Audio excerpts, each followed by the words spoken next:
Hey, for another shot fired. Copy, additional shot fired. Shot fired. He's shooting at us. Suspect shooting an officer.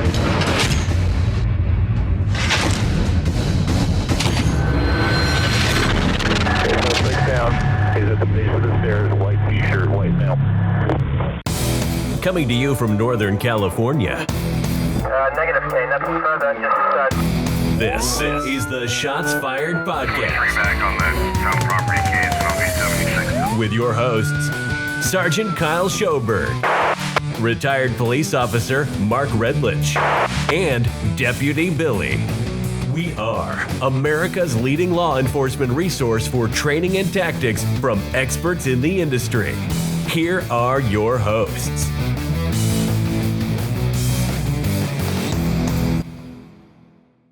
Ladies and gentlemen, welcome back to another episode of the Shots Fired podcast. We're pretty pumped for this episode. We have our first guest in our new studio. We are missing Billy this evening. He did get caught up at work, so Billy's not here with us, but we do have an awesome guest. Let's jump in and introduce him real quick. We've got Randy Van Dusen with us. Randy has 24 years in law enforcement experience.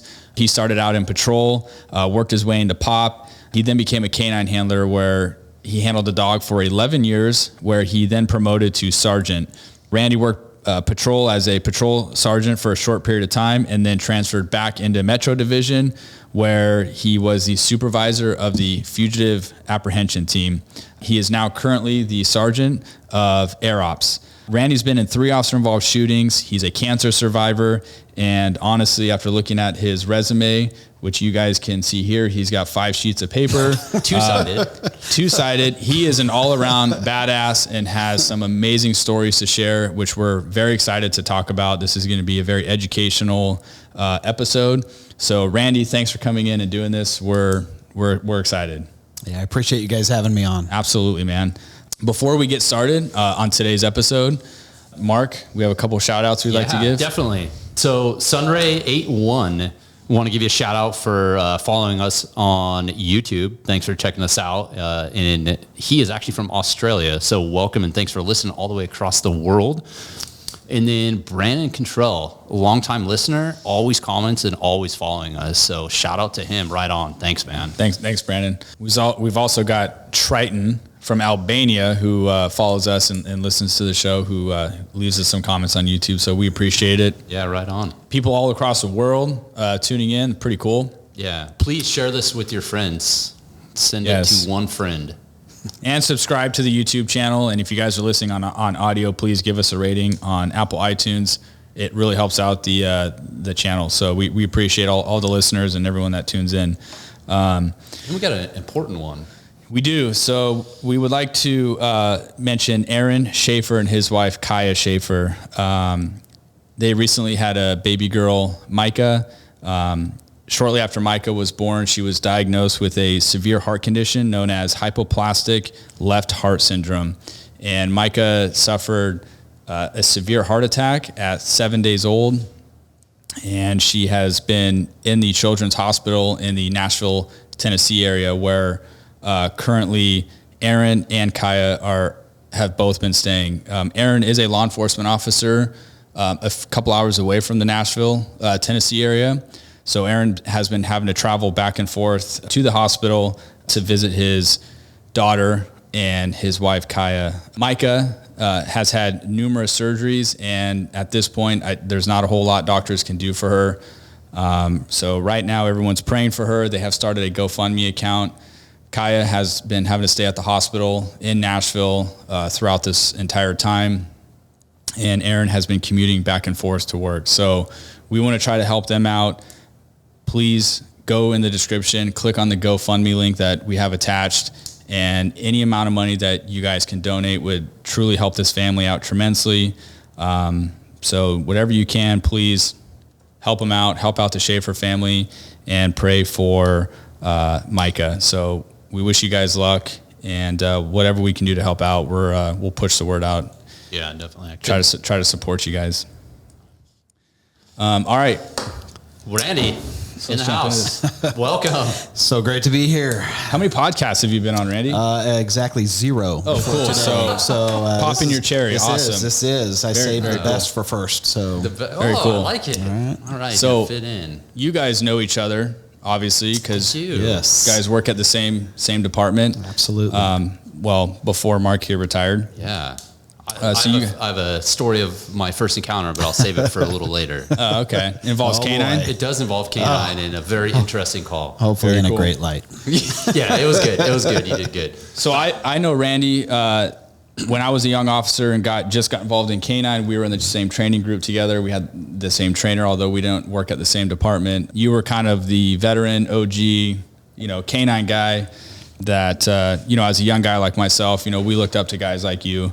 And I know that you had been involved in numerous critical incidents, so which we're going to get into that. But as a young canine guy, going to training, hearing your stories, those were all things that, I looked up to that. So special for me to be a part of that. And then, traversely like myself, 8 years in canine, now being the canine supervisor, I get to hopefully be that kind of role model for the younger guys. And so it's a pretty cool thing to be able to do. So, and you even responded to the shooting that I was in. And I talked about this a few episodes ago where you were the one that was talking to me as a person on the radio, making that connection that really actually was that pivotal point that helped me calm down. Nice. So yeah, you were that person. So you may not know it, but you have affected a lot of people in great ways. I appreciate it. So I'm stoked to have you here. And actually, I think you came to my first officer involved shooting that I was involved in. I think you were. I look over and there's Randy. He's hey. So no handler left behind. Yeah, it's kind of funny. Oh, that's funny. So let's get into this. We have a lot to talk about. You've got quite the story to share. Let's ask the icebreaker questions. Let's go. Okay. Let's do it. Okay. Yeah, ask the first I'm ready. one. You ask the first one. Okay, so it's a good one. We ask all of our guests this. Okay, if you were to be arrested and you had to tell your friends what would you think that they would thought you were arrested for? Oh, it's definitely going to be drunk in public. That's what everybody That's says. a hands down. That's a hands down. Yeah, everyone gives that answer. Could be a streaking thing. Yeah, really. More than likely that drunk in public. Okay. Yeah. Nice. Yeah. Okay, so Have a good time is what I'm hearing is like I have a like good to. time. I like to have a good time. that must be a cop thing. Yeah, for sure. Okay, so drunk in public. All right, put that on the list. Nice. With streaking involved. Yes, Yeah. possible streaking. All right, fair I enough. got one. Okay. So if you were to be a superhero, what superhero would you be? You got to be the Dark Knight. You got to be Batman out there. Okay, on the same nice. page. I like I'm it. gonna have to go Dark Knight. You're perched up on a building. You're looking down. You're a watchful protector, just kind of in the shadows. Yeah. And you do your thing, and you just sink back into the shadows. Just I like it. Dude, you quiet didn't skip a professionals. beat. So no, He that's fucking was on it. Yeah, and for the people that are listening, he's not prepped on these questions. Yeah. Oh, no, We are these throwing are out. full surprise. Clearly, you've thought that out. He's Yeah. just a regular guy that goes out and fights crime. It's pretty cool. Yeah. Nice. Well, All right. that was a solid response, and this next question is going to be a flop. Okay. It's Well, going to be a I flop. don't know. Give it to me. When you were in high school, what was your first job? First job was working at a shoe store, athletic shoe store, and that was just under the table for free shoes. Back in Really? the day, yeah. Really? So free athletic shoes. That was when high top Reeboks with the little pump. Yep. Ooh. Those were pretty cool, but they Yeah. were very expensive. So you work for a shoe store and you get those for free. Just Very out cool. there stocking shoes and doing that. So shoes seem to be something that has been connected with you forever. shoes are an important thing. Yeah, they sold a lot of running shoes back in the day too. Yeah. Well, we'll talk about that. That's really Excellent. important. That's a huge portion of this. I'm looking forward to it. Okay. Those were our questions. All right. Pretty solid, right? Those are solid. Yeah. It's very straightforward questions. So, Randy, tell us a little bit about yourself. Tell everybody about yourself. What got you started in law enforcement? Go through a little bit about things that you've done throughout your career, and then we'll jump into some of these stories. Absolutely. Born and raised just outside Sacramento area here in Orangevale. Grew up in great home. Parents still alive and well, living together, supporting all my craziness.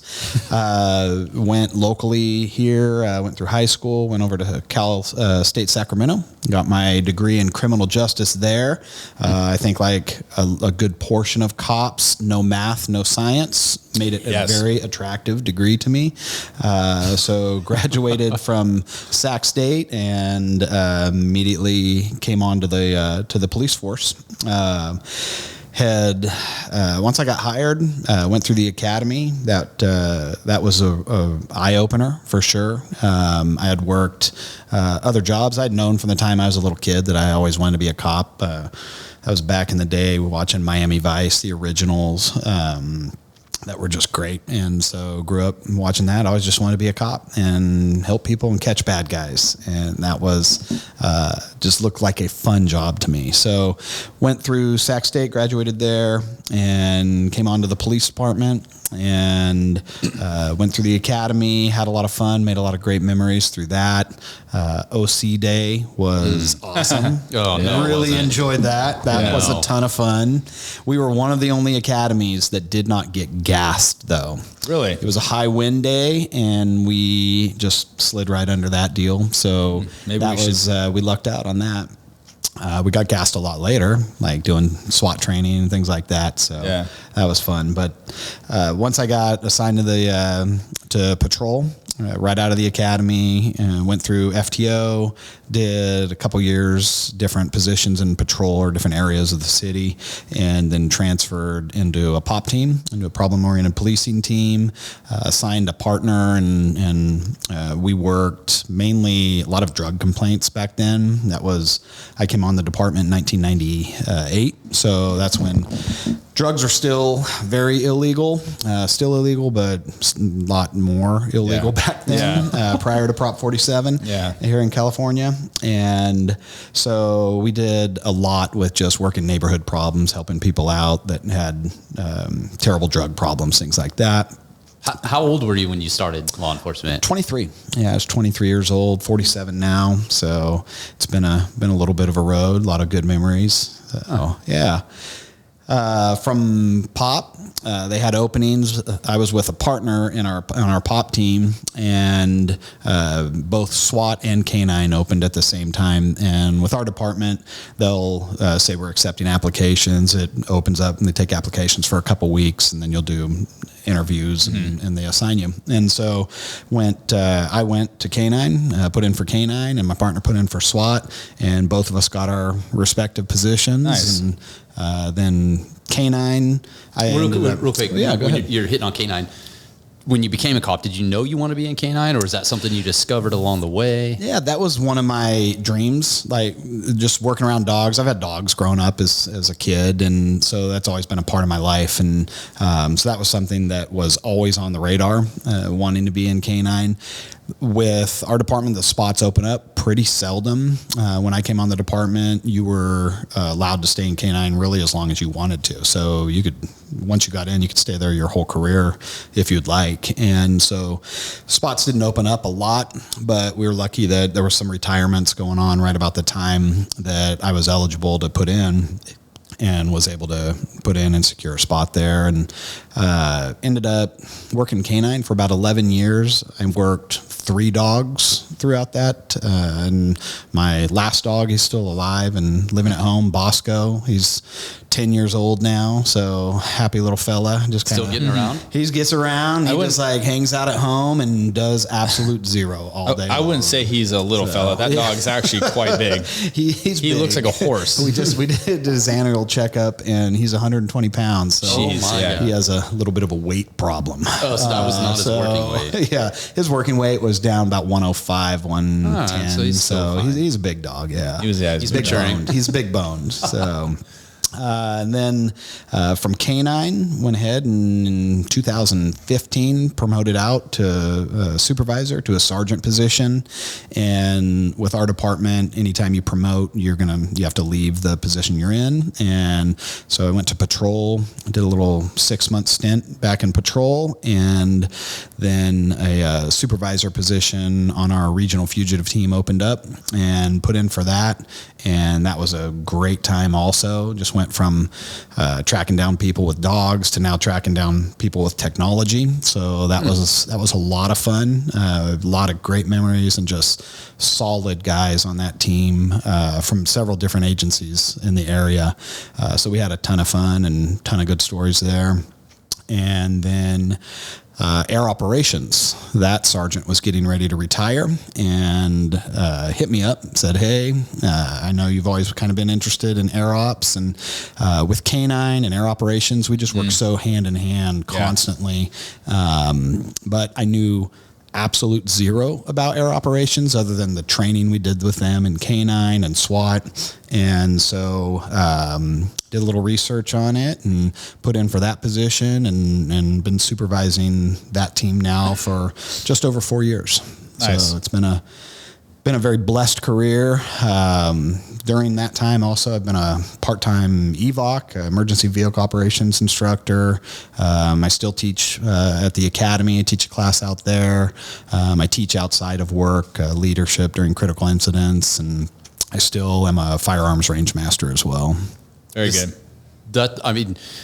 For the people that are listening to this, a lot of people would think that you're pretty lucky, but that I don't think you're lucky. I think you're skilled to have a wild career with all those opportunities. You work for a huge Northern California agency, and to have those opportunities don't come because you're lucky. It's because you're skilled, you make good decisions, you're well-rounded, you have the ability to like predict and to look, communicate. Like you're not lucky, you're very skilled. And I think that's why you have that. So the people that are listening, to have a career like that and to have tentacles everywhere, it's because you're skilled. So I think it's an amazing career. I absolutely appreciate it. I've had a blessed career. I truly, even through shootings and things like that, I have never had a bad day at work. I always look forward to going to work. You're hanging out with your buddies. You're doing fun stuff. It's different stuff every day. I know that sounds kind of cliche, but that's why we do the job, is to be out there with our buddies. We're out there taking bad guys off the streets, protecting the public, and that's just fun. What could not be fun about that? Yeah. Well, all those positions that you've held throughout your career too, those are all very fast-paced, fast action assignments. There's not a whole lot of sitting behind a desk. You never went into investigations and did the detective route, correct? I did not. Yeah. That was part of our fugitive team. Some of it would be the investigations. You're writing warrants and tracking people and things like that. But we were outside a lot, and that's just me. My hobbies are all outside, policing, outside. Now I'm flying, circles in the sky, and so for my career, I've just always kind of wanted to be outside and took that pathway to stay out there. That's how I've always kind of been. I got into K9, right? So I did that for 8 years, and I feel like, going the detective route, general investigations type thing, and not, it just really wasn't for me. I really enjoy being outside, catching bad guys. That was kind of same thing for me too. Yeah. And that's a whole different skill, is the detective. I think that is. That's like a breed of its own, of that skill level, discipline, ability to do that. Mm-hmm. And then to have the other sides, the fast pace, like you need both of those. Yeah. The only thing about you, Kyle, is you're not quite a runner. No, I don't run. I'm not a runner at all. Definitely not to his. And we'll get into that. But you have 100.2 miles for the Western States 100 miler coming up here on June 25th, end of the month. So I think I could do the 0.6 part. That's about it. Yeah, that's a massive world known event, right? Absolutely. Yeah. It's probably one of the most respected 100-milers in the world. And it was one of the original ones, or the original 100-miler, transformed the Tevis Cup 100-mile horse race. And then they had one of the horse racers, horse went lame, and he ended up running the race on foot. And then it became morphed right into the Western States 100. So my wife and I, we go out and watch the horses come in every year. So this year we will watch you come in. Okay. We will be there to cheer you on. Yeah, that's no pressure. He's going to look half dead by the time. Finish line, no matter what I have to do. I'll just cheer you on, and I'll just stay at a distance. Well, have a cold beer waiting. Have you ever thought about doing the Boston Marathon, or? That's a fast person's race. So I do run a lot of marathons. I run the California International Marathon every year. My friend Rodney and I, he's one of my running partners, and we run a pace group there. Our pace group is one of the slowest pace groups. It's more for first timers and people that are just out there trying to do a marathon. Yeah. And what a pace group is you have a couple of folks running, and they hold up a sign with a time on it. And if you run next to us, you're going to run exactly that time. And we run the 5 hour and 20-minute pace group. So CIM has a 6 hour cutoff where everybody has to be done within 6 hours. So we're like one of the last pace groups. Our pace group is super fun because we're fun people. We like to have fun. In that pace group, you will see us stop and drink 3 different beers along the route. Nice. That's awesome. The Bone Lair, I'm going to give them a shout out downtown. They always have Guinness lined up waiting. That's cool. And then there's a couple dudes who just set up little beer stands along the way. This past year running it runs in December every year, and there was just an absolute party on L Street near 20th, and they had a mimosa stand up, and that was the first time we'd ever seen that. So we had to stop for a mimosa as well. That's funny. So our pace group is just a lot of fun, but I run a lot of marathons. Boston, definitely a very high caliber runner there. That's why I do ultra running. You run a little slower on the ultra endurance events and just go out there and you suck it up and stay tough and get through the runs, where Boston, you got to be fast. So that's not really in your deck of cards. That's not going to be in my deck of cards for a while, unless I lose probably 25, 30 pounds. Yeah, but those people that are running that, that's their focus, right? They're not competing against a 100.2 mile race. Like, for sure. That's a whole different breed. It's absolutely two totally different runs. Yeah. The marathon distance is a very fast run. You're in the 3 hour range for my age group to be able to qualify for Boston. Just so much history in that race, and would definitely be a bucket list race, just because that would be cool, just with all that history and all the stories there. But from my body style and my weight, it's more I do the ultras. I love ultra running. Yeah. Nice. All right. Well, let's. I say we dive into some of these stories. All right. Let's touch on some of that. So, you were involved in your first officer involved shooting in what year? That'd be 2011, just the end of 2011. Okay. And can you kind of give us a little breakdown of your first OIS? Absolutely. That was a guy that was wanted, felony warrant outstanding, and we got some information that he was at a certain store, and so we set up on this store and watched him come out, and we were able to swoop in with an arrest team. He was able to get into a car, unfortunately pretty rapidly, because he saw us coming, because we're all in just black and white marked squad cars. Yeah. So as we roll in on him, he's already got the car into reverse, and he ends up crashing into my car as I'm getting out and giving him some commands, and so hits my car. Our department, the dogs we deploy from our back windows, and so my window was down, and my dog's standing up on the ledge of the window, and at the time it was my dog Bodie. And they're very well trained, where they are not supposed to jump out of the car until you give them a command to. Right. And so when the dude rammed into our car, Bodie fell out of the car. And so he knew he was going to get in trouble. So he's scrambling. There was an in-car camera video behind me from a different car that you can see Bodie fall out when the guy rams our car. And then he's just panicked, trying to jump back in the car just so he wouldn't get in trouble. And I'm putting some rounds downrange at this guy as he's trying to get away and facing me, ramming the car again. And so we were able to get him into custody.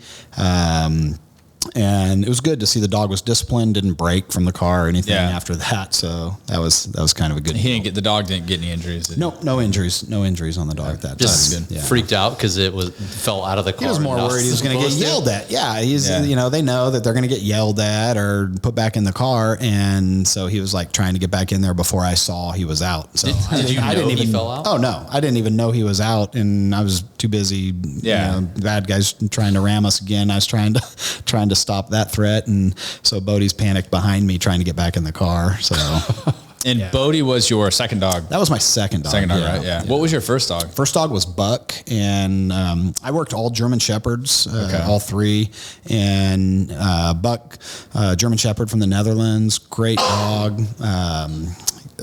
Lot of fun to work that dog. He was had a very strong personality. So there was a lot of him coming up the lead every once in a while. Oh yeah, and we worked our way through that, and we bonded. Great dog, just a lot of heart and big lover. Really good dog. So nice. And he just retired before I got Bodie. So he had retired of old age, and then that's when I got Bodie. Well, I remember the first time I met you and your dog was on a call for service in 2007 when I was on field training. I can't remember if it was a pursuit or what it was, but nonetheless, this guy foot bailed and ends up running under this small little hole under a house that's had like an elevated foundation. Yeah.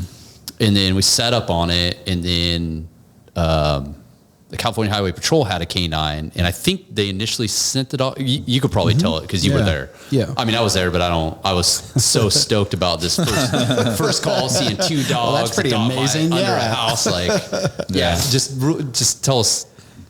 Yeah. So we had done a yard to yard, just area search, kind of the way our neighborhoods are made up. We're usually going to just air scent for folks. And so, we had narrowed it down to under this house, and you're like 99% sure it's bad guy under the house with the way the dog's alerting. And it was a CHP case. We were there just backing them up at the time. And great working relationship with that handler. He's a super good dude. And so he sent his dog under the house, and the dog would disappear for a while, not come back. And then he sent him in and out. The dog would come out and then go back in, and about 3 times. And then he just, we weren't hearing anything or no struggling or anything like that under the house. And finally he asked me, hey, you mind just sending your dog under there to double check? Because his dog had come back to us.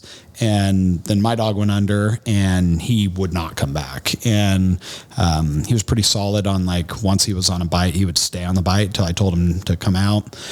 So he was deep under the house, out of view, and we were able to helmet up and kind of peek our heads in there and mirror it. And then I could just see his tail from behind one of the like support beams of the house, and it was wagging. So I knew he was on bad guy, and we gave a ton of commands to the bad guy. He wouldn't come out, wouldn't give up at all. He definitely had a lot of heart. And so we ended up, the hole to this crawl space was ridiculously small.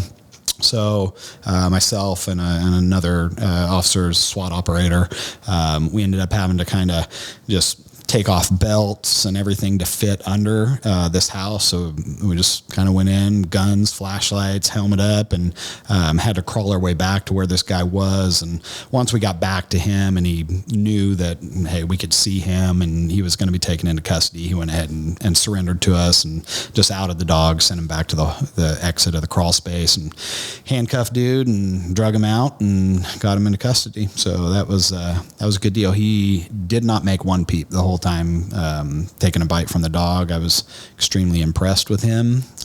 He was a professional. He had been around a while in the system. So. Yeah, I've experienced that a couple times, getting dog bites where like no sound or no nothing from the bad guy, and you're like, holy shit, like that takes some will to be able to do that. Like you're absolutely that's pretty wild. I mean, usually people are screaming. I mean, they want nothing to do with that. So I think all 3 of us at this table have been bit by a police canine at some point. And so some more severely than others, but yeah. So the 2 of you you've probably taken more though, for sure. Yeah, I ran 2 dogs, and my first dog was a Mal. Yeah, he was a little out of control. Yeah. He bit me quite a few times, but I've also been bit by my second dog, which was a shepherd. Got some scars on me from that, but that's kind of rare. I mean, really, usually if our dogs bite us, it's kind of just out of frustration. They're releasing that. They're not looking overstimulated or something. It's not like out of aggression. Not like when they bite a bad guy. It's like game on then. Yeah. So and that's it. It's a huge game to them. So they're just happy to be playing. Yeah. So that's pretty wild. So your second shooting was in which year? What year was that in? 2012, May 18th, 2012. Okay, so what, a year? It was 6 months after the first one. Okay, so relatively close. Pretty close. Yeah, really close. And that was with Bodie. Yes. So I'm sorry, you had Bodie for your first shooting. So tell us a little bit about the second shooting, because that one was way more involved. Yeah, There's a lot to this one. Definitely a lot to that one. So that one was literally just patrol officer ran a license plate on a suspicious vehicle that was occupied driving in our south area, and came back stolen. The south area. South area was over like 99 12th Ave area. Just south of the city, yeah. Yep. And so comes back as a reported stolen vehicle in the system, which felony. And so we started responding to help him out with just a felony stop on the vehicle and get the driver into custody.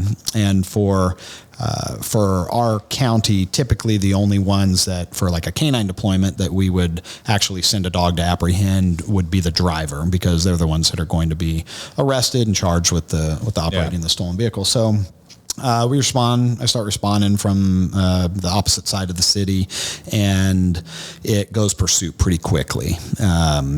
So the bad guy sees that, hey, there's marked squad cars behind me, and there's more and more of them showing up. So I should probably take off. So went ahead and he took off. Pretty decent pursuit. Were you daytime there? Hours. Were you there when he took off? So he had already gone pursuit, and during our car chases, we obviously like reevaluate for danger and safety of the public. This was 10 in the morning on a Friday morning, so you have school is in session, you have people out. It's a pretty occupied area of the city, so it eventually gets terminated. The pursuit does. And one of the tactics that, we see a lot in all of our agencies is that once bad guy sees there's no cops chasing them, they're going to ditch the car and just go out on foot and try and blend in so they're away from that vehicle. And that's exactly what this dude did. So ends up, they ditch the car. There were 4 people in the car at the time. And we end up catching up with 2 of them later on. So they ditched the car in the neighborhood, and we had a school resource officer working nearby at one of our high schools. And so he was checking the area also near the school, and sees 2 people. The area that they had ditched the car was a pretty nice area, well-to-do area, and these people kind of stood out a little bit, and so they were walking down the street as a man and woman, and as they walked down the street, the officer drove past them going the opposite direction. He put it out on the radio that, hey, I got a couple of suspicious people over here. I'm just going to contact them real quick. I was a couple blocks away, so I just put out on the radio, hey, I'll be right over there. Mm-hmm. And as I pulled out onto the street he was contacting them on, I could see he was already out of his car. He had turned around, was verbally contacting him, and the bad guy and bad girl were walking backwards away, and they were doing that thing where you can tell they're getting ready to run. Yeah. And they weren't complying. They weren't stopping. And bad guy had his hand in his pocket. So that's always, a very bad sign for us. We like to see empty hands. Yeah. So he had his hand in his pocket. What we couldn't see under his trench coat, he had a holster on also under the trench coat that he was wearing. So as I'm driving up to assist him on the stop, then both the man and woman take off running away from him. And so the officer's chasing. The woman was a little slower. So the man's in front running away, the male suspect. Then the officer is chasing the male, and then the female is chasing the officer, which is something pretty weird. Shit. You don't see that very often. Yeah. So he's in the middle of. So he's in between them. Yeah. Yeah. And so they come up to a street corner, and the male takes a turn on the next street up. I stayed in my car because I'm a long distance runner. I'm not a sprinter. So I went ahead and stayed in the car, had the back window down to deploy. Some of the important things for canine handlers, obviously, you have to make sure your dog's looking at the right person when you deploy. Yeah, absolutely. In a foot pursuit, it's a pretty dicey situation because you have officers running and bad guys running at the same time, and a dog's looking at legs. So they don't recognize those sweet polyester pants that we wear. So and a dog doesn't differentiate between bad guy, good guy, the cop. When it's action's going on, he's going to target whatever. Yeah, not on like a direct send like that. You know, he's like, who's the slow zebra in the herd? Yeah, and exactly. That's who they're going to take. And so it's our job as a handler to just make sure they're in a good position to get the right person. And so I went ahead and just yelled out the window and told the officer, "Hey, I've got him, get her." And so the officer stopped chasing the male, turned around, and then the female took off the other direction. He chased her down and caught her. Well, the male went a couple houses in on the street and turns up a long driveway that goes to a backyard, and there's a fence that separates the backyard from the front. But that long driveway, I couldn't really recognize it at the time because you're kind of focused on bad guy and getting your dog successful position. And it was just a good fatal funnel. And fatal funnel just means once you're running into that situation, it's like a hallway. There's nowhere to go outside of it. So bad guy runs towards the backyard. He goes to jump just a normal 6-foot residential redwood fence. Old fence. It was pretty rotten. And so when he jumped up on it, the gate fell down. And at that time, Bodie's catching up to him. Bad guy runs into the backyard. He's able to get up, and he's already getting to the next fence by the time Bodie and I get to the corner. I had yelled at Bodie to down at the corner of the building. And when I got up, obviously pied that real quick just to make sure bad guy's not standing there with a weapon. So I'm peeking into the backyard, and then I could see bad guy was running towards the other side of the yard and up and over the fence. So sent Bodie again. As bad guy's just pulling himself up on the fence is when Bodie was able to apprehend him, grabbed him on his butt and starts to pull him off. So I had already holstered up my weapon and getting ready to help out the dog. And dude comes off the fence and shoots Bodie point blank in the face. He was able to get one round into Bodie, and that round went in Bodie's left jaw, traveled across his tongue. It hit the jawbone, shot across his tongue, cut his tongue about 60% of the way off, and then shot out his lip and into his right paw. And so just one bullet did a pretty ton of damage, just shattered that lower left jaw, and then his 2 middle toes on his right paw were pretty shattered. So bad guy shoots him, comes off the fence, and then starts shooting at me. And I had already started moving offline. As soon as bad guy got that first round off, I start moving. Very comfortable shooting while moving, just through the mass amounts of training my department's given me. And so started returning fire pretty rapidly.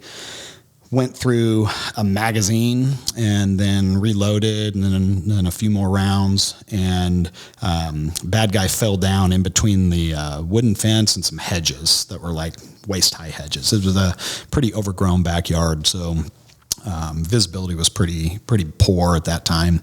So he was down out of my view. Bodie had obviously let go, and he was standing on a patio just kind of off to my left, and bleeding, just totally bleeding out. Like he was bleeding pretty severely. So at that point, I could hear Adam, the SRO, was essentially playing Marco Polo with me and trying to find out where I was. Mm-hmm. So he had gotten the bad girl into custody. Other cops had arrived and had started securing her as he hears a ton of gunshots going off in the neighborhood. But no idea where I'm at, because looking back on it, and just a good pointer for officers is people need to know where you're at if they're going to come help you. Yeah. So one thing that I tell everybody, the academy classes I teach or the critical incident class I teach, is that make sure you're putting out either a description of where you're at, the description of the house, or the address. So people have to be able to find you if you need help. And I definitely need a little assistance right then. So Adam's playing Marco Polo. He comes, finds me in the backyard. Just solid cop running towards gunfire. He doesn't know what he's running into, and just did not hesitate. He sees me backing out of the backyard. Bodie, I had told him car, which was his command to go get back in the car, and he would just go jump in the back window. And he had ran to the gate that we had come in that had been knocked down and just waited for me. As I got to that gate, that's when Adam came up, and I just told him, hey, bad guy's down in those bushes right now, hasn't moved, and that was it. And then I was out. So bad guy was out of view, though. So Adam couldn't tell where he was at in the bushes, anything. So Adam's just pretty much holding on bushes, keeping a gun on those, make sure nobody pops out. And at that point, I think Bodie had already gone back and jumped in the car now. So I jump in. Well, there were a ton of cops already out looking for these people. That pursuit had just occurred. We knew they dumped the car, so there was already a lot of cops in the area. And I'm lucky. I work for a big agency. Assistance from my own agency is not that far away. And then we have just an awesome relationship with our county sheriff's department. And I mean, every other department around. Highway patrol, everybody was there. With that, everybody was there, and everybody was parking cars, blocking roads, and so this all happened, in less than 60 seconds. It was done. And then my primary mission at that point was just getting Bodie to the vet. And so we'd loaded in the car. I went ahead and gave a lawn job to some pretty nice houses down there in that area, and was able to get up on the freeway and pretty rapidly and get headed out towards our vet. And our vet, we're lucky enough that it's a trauma vet. They do everything there. We always do our briefings. When I was assigned to SWAT as a handler, we'd always talk about like, hey, okay, closest trauma center is, going to be this hospital. This is the path we'll take to get there, whatever. Well, like, I'll tell you right now, if I ever get shot, just take me to VCA vet, because that they absolutely saved my dog's life. I was impressed. So I jumped up on the freeway, driving him there. We're obviously lights and sirens. I'd put on the radio that he was shot and where I was going. So my dispatchers knew where I was headed to. Then we didn't have a helicopter working at the time. Most of the time, our helicopter was working nights, so like a swing shift type. That was one of the first things we changed when I got over there. We have a little bit of day shift coverage now, so we give everybody some love. So on the way to the vet, I wanted to give them a heads up that I was coming out there. So had them obviously pre-programmed in my phone, because that's where we go for checkups and everything like that. So I'd called, and secretary answers the phone, and I'm like, hey, this is Randy with the police department, and my dog's just been shot. I'm coming there right now, and it looks like he's bleeding out from the mouth. And so she goes, okay, can you hold for 1 second? And I'm like, yeah, I can hold. So as you're driving code 3. I'm driving code. So we're doing a pretty good clip down the middle of the freeway, and luckily there were, everybody was yielding and not a ton of hazard. But she puts me on hold, and she comes back like 10, 15 seconds later, and she's like, okay, are you with the county or the city? And and I said, hey, it's going to be the one cop that's coming up to your vet. I'm with the city. I'll be there really fast. And so when I pulled up to the vet, the doctors were already outside waiting, and Chris Wong and Rob Runyon, just solid vets, like great surgeons, and they were waiting out there. And so by that time, Bodie had collapsed over in the back, and he had bled out most of his blood. So there was about a gallon of blood in the back seat. And the way our seats in the canine cars work is it's just metal, just flat metal in the back. Yeah. I was driving a Crown Victoria at the time. And then it had like a little center slide area that you could, if you're having a bad day and you just don't want your dog's breath on you or barking in your ear, you just shut that thing and it'd keep him in the back seat, or you could keep it open. And so he was open and he was bleeding out all over him, everything in the car. And I was petting him, trying to keep him calm. And then by the time we got there, he was down in the back. So they loaded him up, gurney, got him in, got that blood flow stopped, and most of the blood flow was from his tongue area that had been cut by the bullet and traveling through. And so that's, I guess the mouth, just a lot of blood flow, obviously to the head. And so he had lost a good amount of blood. So I didn't know this at the time, but they have doggy blood donors there. And these were like vet techs bring in their own dogs, and they have blood on hand for any dog that needs blood transfusion. So they're all tested and no STDs or anything. So oh, thank God. So that's good. So you got to worry about that for your dog. So we he's in there, and they immediately start hooking him up from these doggy donors. They were pulling blood out of them and literally throwing it right into Bodie. Wow. And he ended up getting, let's say, 14 units of blood, which is quite a bit. Yeah, it's a lot. And part of them, they had two dogs there that were donating blood, and one was a pit bull, and just cute little dog, but a pit bull. And then one was a black lab, little Labrador retriever. So I always joked after that, I'm like, Bodie didn't know whether he wanted to cage fight or whether he wanted to go duck hunting after that. You know? I mean, he was just a smorgasbord of blood running through his veins after that. So they were able to stop the bleeding, saved his life, and stabilized him. He was in the vet for 1 week. So our shooting happened on a Friday. The next Friday, he walked out on, under his own power. He had a cast on his right paw for a long time. We did several surgeries during his rehabilitation. The goal at that time was to get him back to work. He loved working, great dog, great street dog, cross-trained.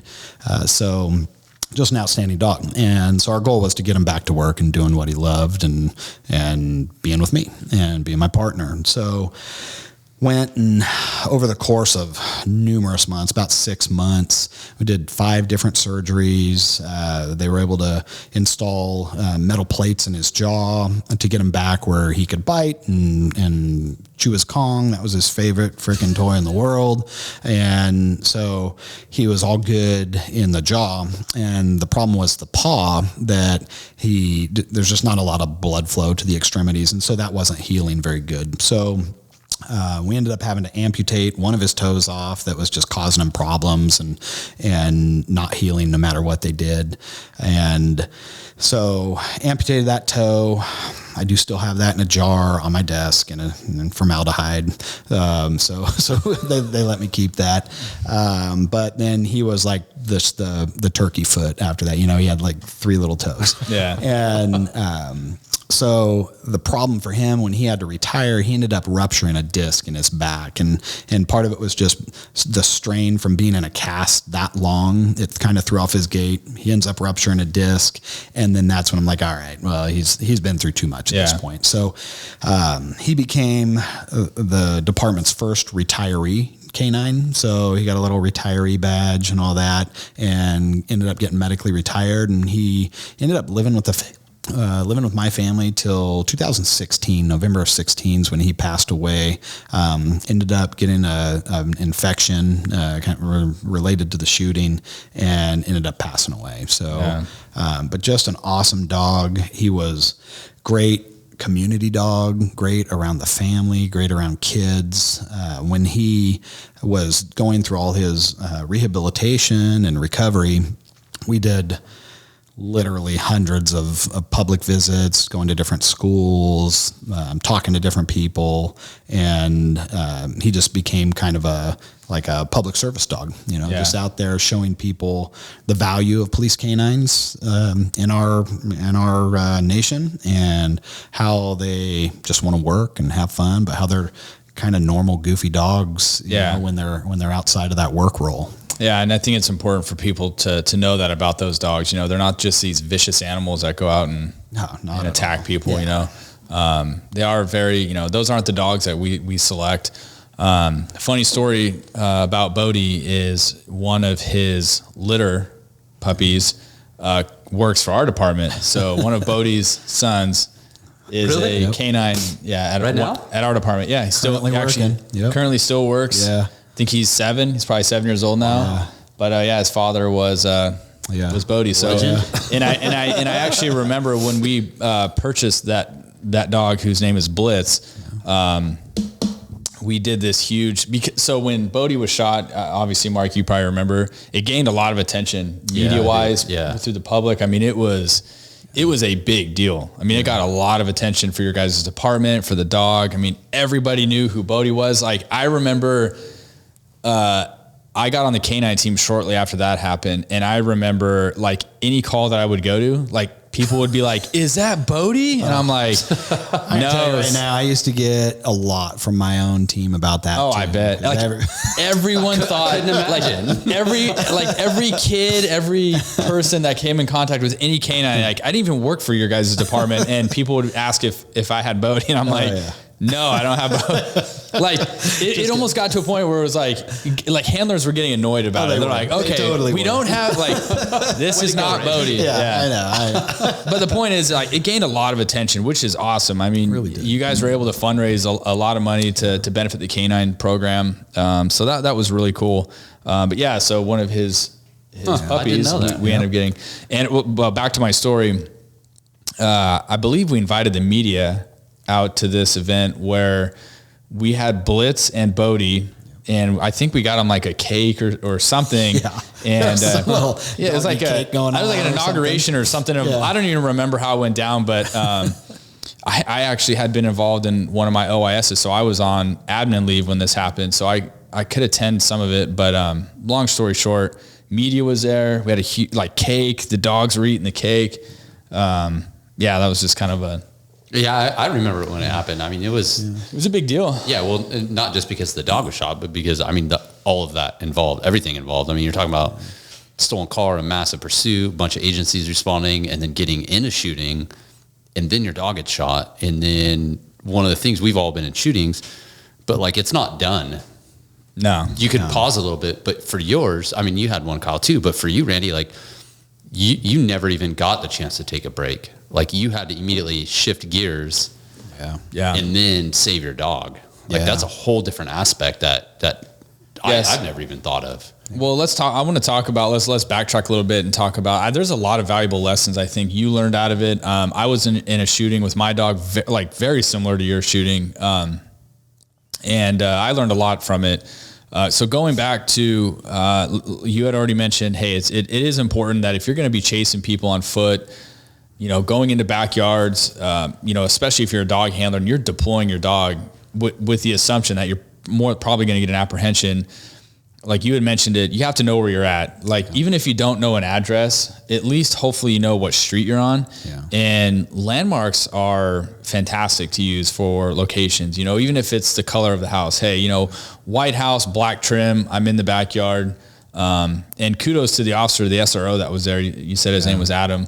At least communicating with you instead of not just kind of losing his mind and like just running aimlessly into something that wouldn't make sense either. But one of the interesting things too is knowing where you're at. You had a bigger challenge because some cities, dogs work certain areas or they're small agencies, but you work for a huge city, and you're part of your assignment. And you could explain that you're citywide, right? Right. Yeah. You're all over the city, and it's a huge area. You become pretty well versed in where you're at and being able to know roads or at least major intersections and things.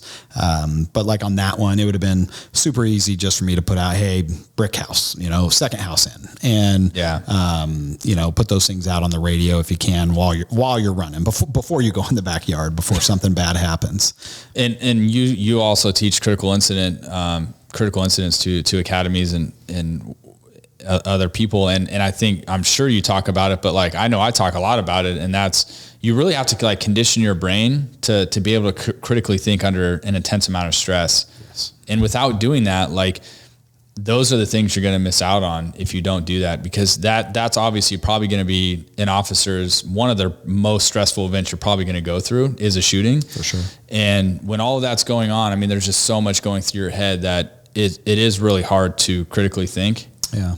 And so, I can't stress enough to cops is you have to train that. You don't just get involved in something like that and expect to be able to just know where you're at, be able to put out, cool, calm and collective radio traffic. More oftentimes than not, cops are panicking. They're yelling on the radio. Yeah.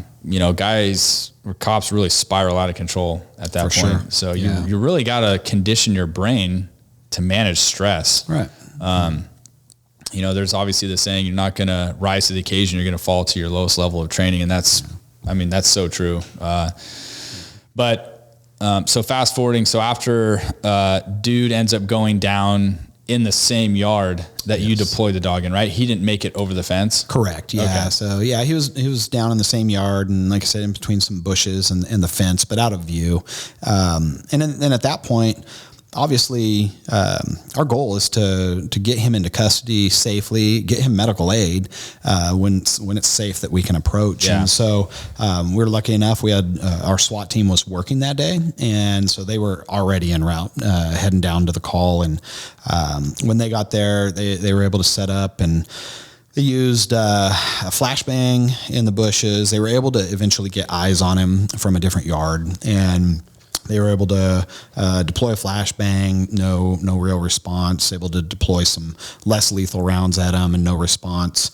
And part of doing that is to make sure we don't have somebody that's essentially lying in wait to ambush officers when we're heading up there. So tactically, that's going to be the right thing to do. Obviously, we kind of expedite those deployments of less lethal rounds and things like that in a circumstance, because we can assume that subject's probably been hit by gunfire, so they're in need of medical aid, and that's morally and ethically we have to. Yes, they just tried to kill me, but it's never personal. We get in shootings, and it's not personal with suspects. We represent the law, and they don't like it. And so if they knew me, I'm a super nice guy. We could sit down, have a beer, hang out. They don't know us as humans, so we don't take it personal. So we have to maintain some cool and stay calm in that situation and make sure that we're doing the right thing, getting him the medical aid he needs. So officers were able to do that, deploy those less lethal rounds, no response from the suspect, and then they ended up sending an additional canine into the bushes that was able to pull him out of the bushes, and able to see that he was deceased at that time. So then a little bit after that is obviously I'm at the veterinarian at that point and dealing with my dog. The vet was super cool, let me stay there that whole week with him. So I just was able to sleep in the kennel with my dog the whole time. That took away a little bit of the stress, because you're able to see like they're treating him, you're able to see he's doing well. And so that was super cool of them to just let me live in a dog kennel for a week. So that was nice. They have really nice bathroom facilities and stuff. And just piss on the floor, right? Yeah, it was great. Well, you're talking about working with that dog every day, and then you take the dog home, and then just to drop it at the vet and go home. That's not possible. Yeah, so I think that would be tough. I don't think you could do that anyways. Yeah. And that's my partner. Yeah. And like you said, our department, they go home with us. They live at our house, just like a regular pet almost, essentially, at the house. And so they're a part of your family. And that was a big thing at the time too. That night, once Bodie was stable, and I went in and did my interview. Obviously, detectives would need to debrief me and go through the interview process, and did all that. And So late that night, get done, go home, shower. I was still kind of covered in Bodie blood. And so get that all off. And then I had a very small daughter at the time. So she was seven years old at the time that occurred. And so she's not dumb. She's going to know that the dog didn't come home. So she obviously recognized that. And I've always been all about just, hey, communication, and she's smart. She figures things out. And so told her, yep, Bodie had been shot, but he's at the doctor. He's going to be okay. And then her question was just, hey, what happened to the bad guy? And I just say, well, he's not going to hurt anybody and ever again. And that was just like, okay. And she's like me, where she's pretty matter of fact with stuff and can understand things and doesn't get real emotional, caught up in that stuff. And so, she was like, oh, okay, well, you gonna tuck me in? And that was it. She went to sleep and I tucked her in and I went back to the vet and that was it. So that would be my, routine that whole week. It was when he was recovering, hang out with him during the day. She was at school. And then come home at night. My wife and I tuck her in and then I go back to the vet and answering emails and phone calls and stuff, because you do get a ton of support from officers and the public. And like you said, that one just had a lot of attention. And I think it's because people can relate to having dogs, and that's what makes canine such an interesting position in the public, is that you're out there and you're representing your department in a positive light, and kids will come up and talk to you about your dog. And so it really opens up and breaks down barriers. And so I think that's why so many people could relate to it. It's this dog. I think one of the unique things about canine is how that dog can really bridge the gap between officers and the community just by inserting the dog. Some departments I think overlook that. But man, the dogs are actually very crucial in a police department. Whether you want to have a bite dog, a lot of agencies don't want to have that, as a liability, but having some type of canine embedded within your department, I mean, they're such a useful tool to use, to bridge that gap and use as a PR tool. So going back to the shooting, what do you think? So in mine, I remember pretty much same circumstance. My guy ends up same thing, goes down behind a bush, can't see him. I actually in mine, I assumed my dog stayed on the bite while I was engaging this guy, and so I just had assumed I had shot the dog, and so because he wasn't coming back to me. So ultimately, when my dog ends up getting back to me, right, he's covered in blood, and for a second, I'm throw my dog in my car, and same thing, I'm going to drive to the vet, right? Yeah. And luckily one of our other handlers that was working, who was nearby, he shows up to it, and we came to the conclusion it was best that he drove, and that I don't. Looking back, that was honestly something I can't say that we ever talked about. Wasn't something that we trained. But in hindsight, I'm really glad that happened. And now talking to a lot of handlers that have been involved in shootings, or even just any cops that have been involved in shootings, like we had just talked about, like your stress levels are so high that being the person to drive your dog to the vet, I learned was probably not a good idea, because you're probably driving a little bit more recklessly than you probably should. You're really jacked up. So, kind of something I tell handlers is, hey, if you have the availability to, or if you have the capabilities with other partners there or whatever, have a partner drive and have you ride in the back seat with the dog, performing, some type of first aid if you can, while someone else drives you. And that's just for the safety of you, the public, like everybody. Would you agree? Yeah, it would be great if there would have been somebody there. Absolutely. This one was kind of a different type of incident because it was still going on. And it went on for probably another 45 minutes or so before they had the suspect secure. And so if you have that resource to pull somebody away to drive you, absolutely, I'd recommend it. And it may be in your circumstance, you didn't, because you're by yourself and there's only one other officer there. Now, obviously, that officer isn't going to jump in the car and drive, and you guys aren't leaving a suspect who's been shot in the backyard. Like, someone has to maintain eyes on that suspect. So, in your circumstance, if you are by yourself, then that's just what you have to do. But if you have the capability, like, I would recommend having a partner drive, you ride in the back with the dog. I talked to a handler. I was teaching a class, and he came out to me and said his dog got injured at training, and he drove while the partner rode in the back with the dog.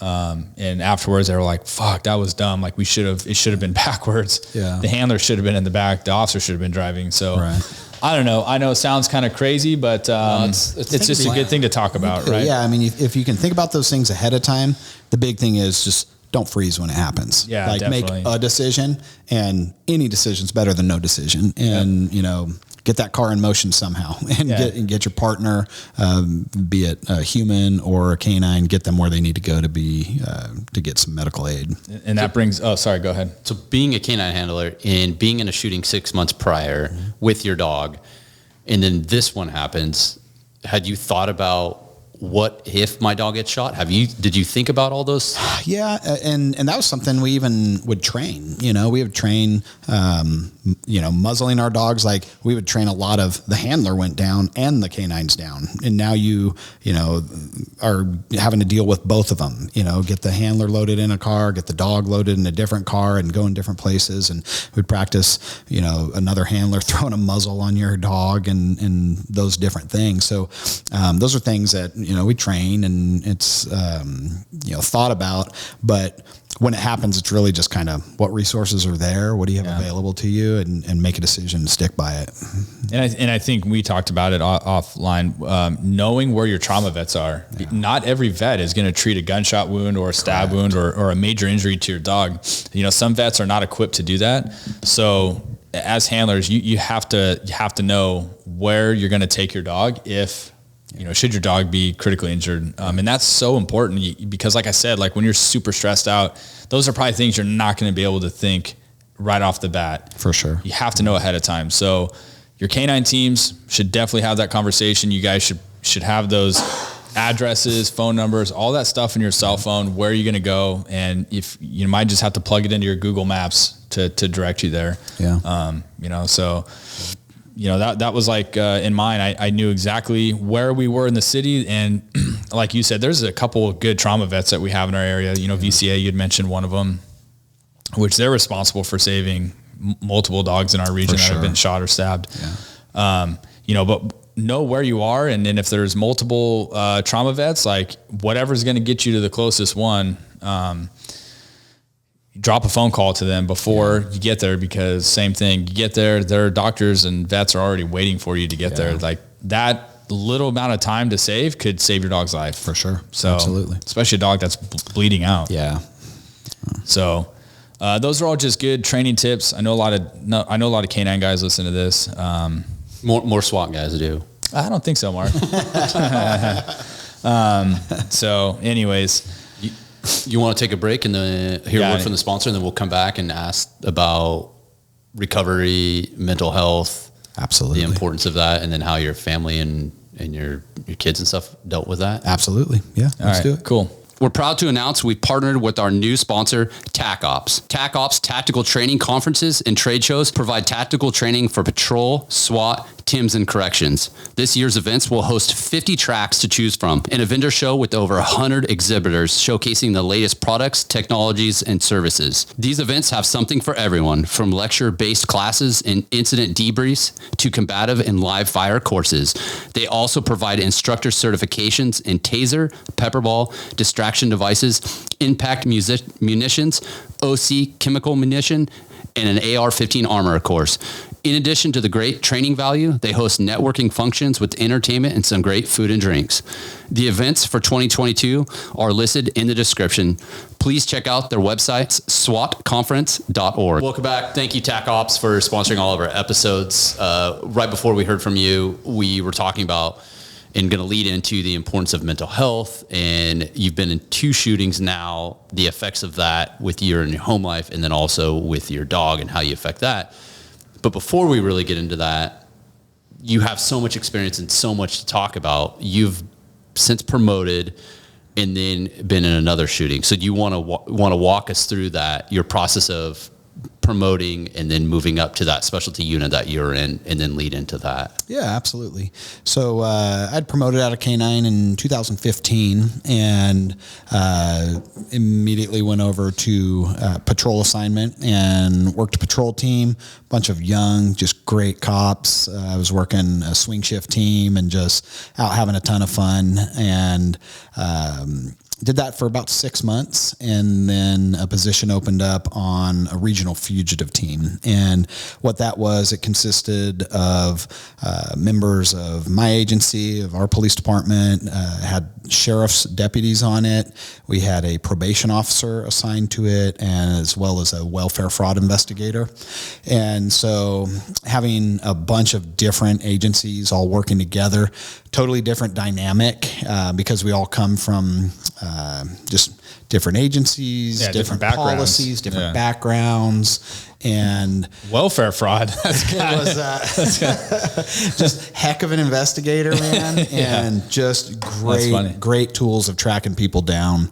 And so went to that regional team and had been there a little while. And go ahead. You actually, for those that are listening, it was a large office. So the SWAT team shared an office with the K9 unit and that fugitive team that you're on. Yeah. So you went from sharing one corner of the office to another corner. Just so you never walked away right to the other side of the cubicle. You didn't have to really even change my key card access. So it was good. I've been very lucky to be a part of our Metro family for a long time. And so, just moved right over to the other side of the cubicle wall, and just solid group of cops, just all wanted to go out and hunt down bad guys. And so we did a lot of writing warrants, a lot of surveillance, just a lot of hours of boring stuff, following people's family around, following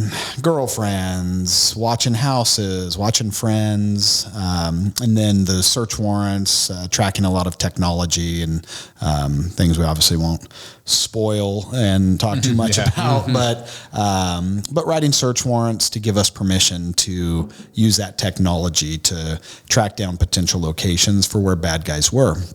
And had been doing that a little while, and then ended up, we were tracking a bad guy at the time that was wanted for a shooting. And he was pretty well known to us. We'd arrested him once before, and we had just seen him out in public a couple months prior to him doing this shooting. And we always said hi, super cordial. The first time we arrested him, we rolled up on him, and we were all in unmarked cars, and we'd have tack vests on, things that identified us as cops. But when we rolled up on him, he was FaceTiming some girl that he was chatting with. And so we interrupted that, but he put his phone down, but she wasn't hanging up the FaceTime. And so we were super cool with him, and we held the phone for him so he could FaceTime a little goodbye while he went and did his little stint for a little bit. And so we always had fun when we arrest people. We always treat everybody with respect. And so this guy included. And so then he gets this warrant for doing a shooting a little while later after those couple of instances we had talked to him. And we track him down eventually to a house, and he's at a house in our north area of the city, and we set up surveillance, and eventually he does come outside, and he comes walking down the street. And so as a supervisor, I had a lot of officers out there.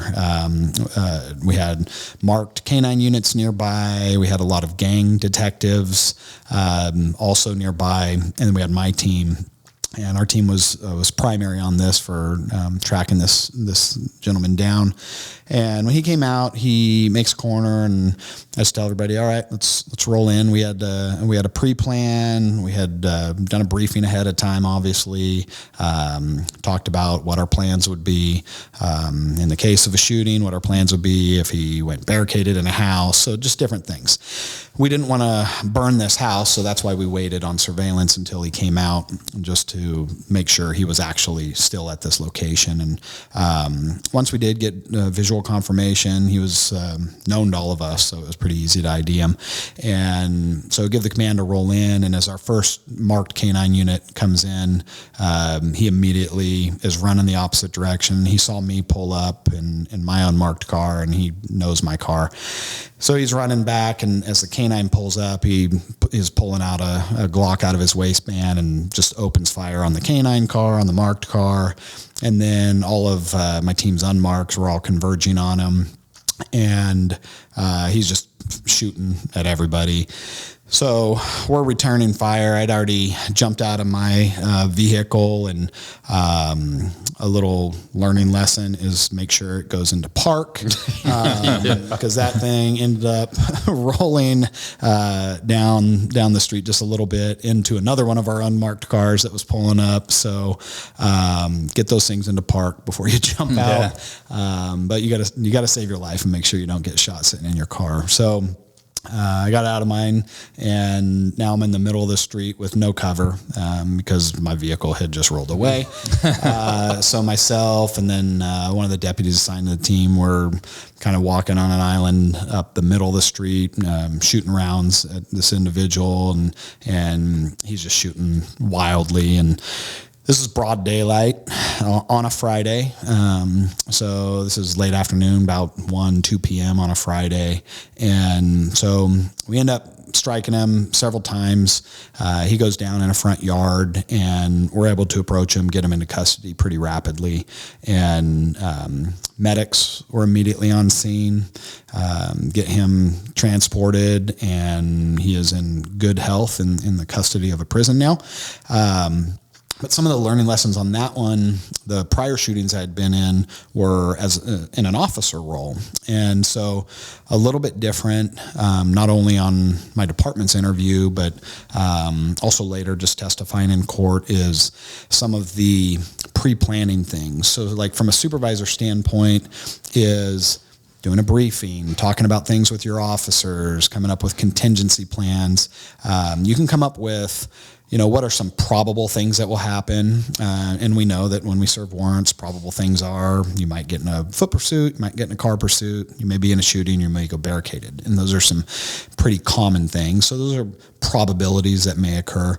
And you can't come up with a plan for every possibility, though. I mean, I think you can definitely overthink some things. But, and then, so going through the interview process, our department typically, at the time that my shootings had occurred, we would interview usually the same day, and just they would absolutely take care of you, make sure that once you were photographed in your uniform, and you could go ahead and, take your vests off and come out and get comfortable for your interviews.